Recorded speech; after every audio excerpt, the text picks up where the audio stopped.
à tous. On est ici en Espagne dans la citadelle de Zamora pour les journées européennes de l'archéologie. Pendant cette journée, on a présenté différents ateliers autour du monde de l'archéologie.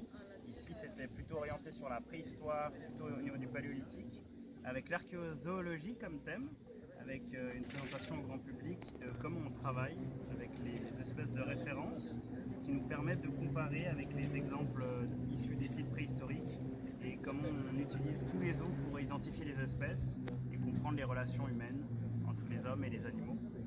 Et on a pu faire une transition aussi avec quelques objets de contexte de grottes, notamment la grotte de la Garme. Voilà. Il y a aussi eu des activités pour les enfants qui ont pu faire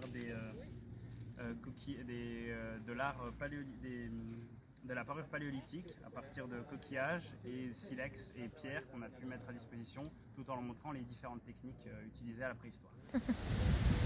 Vale, hola, nosotros somos Marco y Rocío y hacemos la tesis en la Universidad de Salamanca sobre arqueozoología y hemos visto buena oportunidad para venir aquí a dar conocimiento de lo que estamos investigando.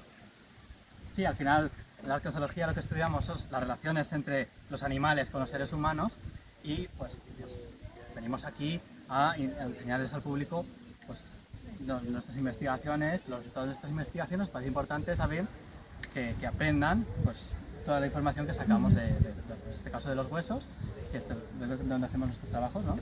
Y al final en jornadas de este tipo, como vienen tanto adultos como niños, pues lo tenemos que adaptar un poco al conocimiento de cada uno. Por ejemplo, para los niños hemos estado coloreando esqueletos animales y a los adultos les hemos explicado ya de manera más detallada los tipos de esqueleto, los tipos de especies, lo que estudiamos el uno y el otro, que al final yo soy más de prehistoria reciente y él más de prehistoria antigua.